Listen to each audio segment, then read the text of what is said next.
The African landscape is changing, driven by substantial investments in key infrastructure projects, improved access to electricity through renewable and energy projects, and a fast-growing information and communication technology sector. One of the goals of Aspiration 2 of Africa's Agenda 2063 is the development of world-class infrastructure that crisscrosses Africa and improves connectivity through modern high-impact initiatives that link the continent by rail, road, sea and air, developing regional and continental energy power pools, as well as advancing information and communication technology. The Department of Infrastructure and Energy leads the implementation of the Agenda 2063 projects aimed at promoting, coordinating, implementing and monitoring programs and policies on infrastructure development, transport, energy, information communications technology, as well as modernized postal services. Through the work of the department, the African Union has facilitated several geothermal energy projects and is developing frameworks to promote solar energy, hydropower schemes, and support development of renewable energy, as well as modernization of bioenergy and clean cooking technologies. The department has 3 divisions which implement the key mandates of the AU Commission in the infrastructure and energy sectors. Energy Division, Information Society, Transport and Tourism. Why is this important? Especially when we talk about transport, the various types of transport and energy. There's a direct relation between infrastructure energy or the availability of adequate transport systems and energy and socioeconomic development. Areas or countries with low levels of access to adequate, reliable and modern infrastructure also record low levels of growth and high levels of poverty. This is not what we want. So we want to ensure that and give the opportunity for every other sector to work, for health to work well, for education to work well, for people to find jobs, especially our young people, for innovation to take place. And this will not happen without the adequate infrastructure. Of course, it has to be also reliable and also it has to be affordable by all.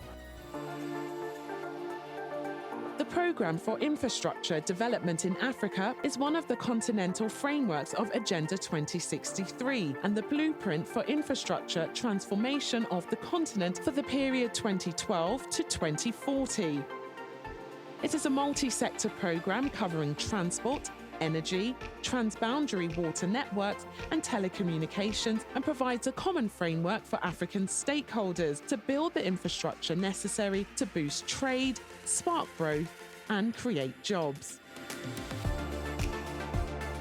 As a multi-sector programme, PIDA is dedicated to facilitating continental integration through improved regional infrastructure, and its implementation will help address the infrastructure deficit that severely hampers Africa's competitiveness in the world market, transform the way business is done, and help deliver a well-connected and prosperous Africa.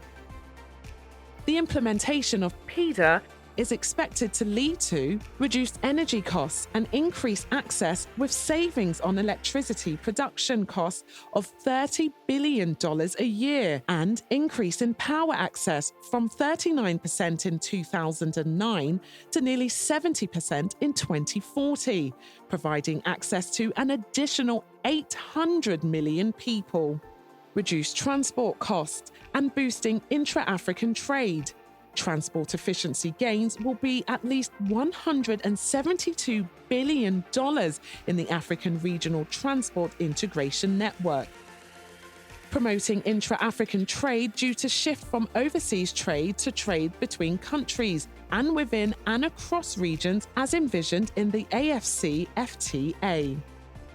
Ensuring water and food security by enabling the water storage infrastructure needed by food production and trade.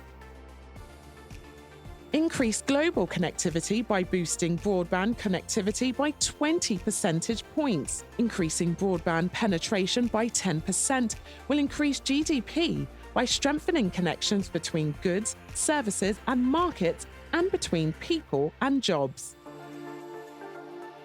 PIDA is already having impacts across the continent, with 16,066 kilometres of highways built and 4,077 kilometres of railways laid. Energy transmission line capacity of approximately 3,506 kilometres added. Improved ICT connectivity, with 17 countries connected with regional fibre optic cables, and the creation of 112,900 jobs directly and 49,400 indirectly.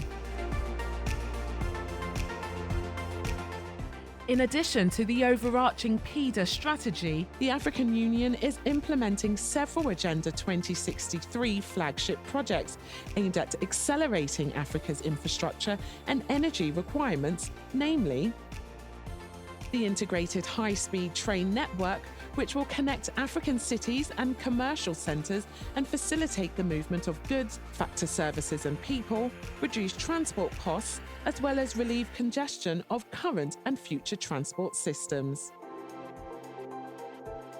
The Grand Inga Dam project is expected to generate 43,200 megawatts of power and will transform Africa through increased use of modern sources of energy and ensure access to clean and affordable electricity. The Single African Air Transport Market, which aims to ensure intra-regional connectivity between African cities by creating a single unified air transport market in Africa. We have 33 countries in Africa who signed the solemn commitment, and which means 800 million Africans who can now benefit from this great flagship project.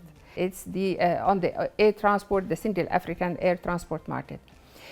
Which aims at facilitating air transport by availing more frequent flights, lowering the prices, allowing liberties and freedoms between countries to use the airlines. Air transport is an important air transport means that is within our hands to do, in a faster manner than maybe other transport modes. Want to make sure that Africa, reaps the benefits of the fourth industrial revolution and help the continent leapfrog in a common and coordinated manner. The Pan-African e-network, which aims to promote the use of transformative e-applications and services, making the information revolution the basis for service delivery in the bio and nanotechnology industries, and ultimately transform Africa into an e-society. And cybersecurity, which aims to promote the safe use of emerging technologies by ensuring data protection and safety online. We cannot talk about integration if we are not physically integrated. And physically integrated is systematically you have to pass through the infrastructure integration. And one of the most cheaper today mode of transport is railway.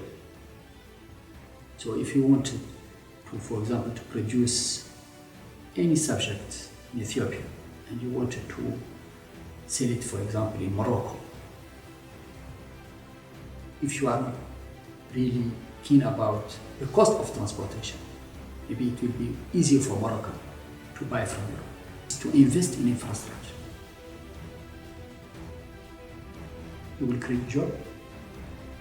We will have economic growth, but in an inclusive manner. And our aim here within this high-speed train network is really to interlink also our rural communities.